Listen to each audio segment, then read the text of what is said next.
On October 15, 1929. Yale economist Irving Fisher told the world that stocks had reached a permanently high plateau. 9 days later, the market began the worst collapse in American history. He lost the equivalent of $140 million in today's money. And he kept saying it, right to the bottom. Sir John Templeton, one of the greatest investors of the 20th century, used to say the four most expensive words in the English language are, "This time is different." He earned the right to say it. He made his name buying when everyone else was panicking, and decade after decade, he proved he understood the cycle better than the consensus did. So when he warned about a phrase, the smart investors listened. Because every generation finds a new reason to believe the old rules don't apply. And every generation pays for it. Today, I'll show you 3 of the most expensive examples in modern history, and the one signal that tells you it's happening again. In the late 1920s, America was changing fast. Radio, automobiles, electric appliances. Whole new industries were exploding into existence. People genuinely believed they were living through a permanent economic revolution. And the stock market reflected that belief. From 1921 to September 1929, the Dow Jones rose by nearly 400%. Irving Fisher wasn't a fool. He was a Yale professor, a pioneer of modern economics, one of the most respected financial minds of his era. He had data. He had mathematical models. And he was wrong by almost 90%. The market didn't return to its 1929 peak until November 1954. 25 years. An entire generation of wealth vaporized. And here's the chilling part. The fundamentals weren't crazy. Earnings were strong. The economy was growing. What was crazy was the price people were willing to pay for those earnings. The Shiller P/E ratio, a measure of how expensive stocks are relative to long-term earnings, hit 32 in 1929. Above 30 has only happened a handful of times in history. Each one ended in tears. But here's where it gets really interesting. By the late 1980s, Japan was the future. Its automakers were crushing Detroit. Its electronics companies dominated the world. Real estate in Tokyo was so valuable that the grounds of the Imperial Palace were said to be worth more than all the real estate in California.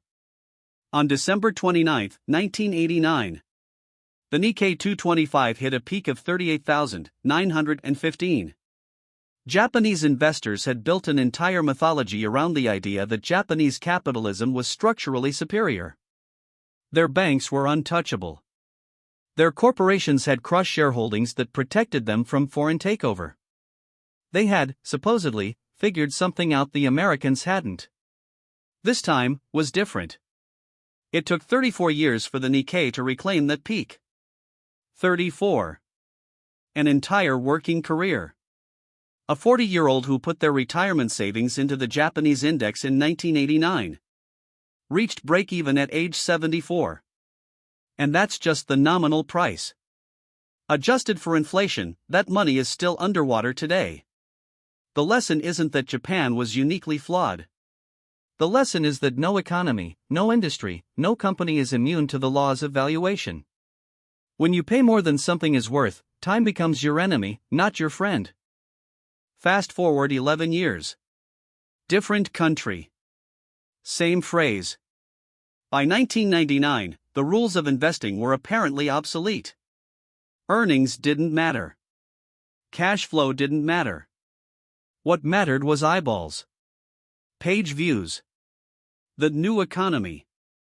Analysts on television were genuinely arguing that profitability was a relic of the old industrial age. Pets.com raised $82.5 million in its IPO in February 2000. Its sock puppet mascot became a national celebrity.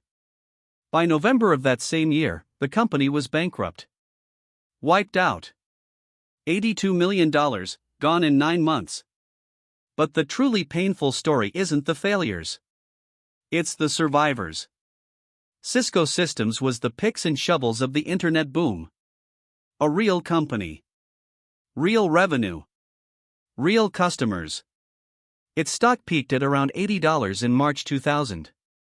26 years later, it still hasn't returned to that level. Not because Cisco failed. Cisco is a fine business. It failed investors because they paid a price that assumed perfection forever.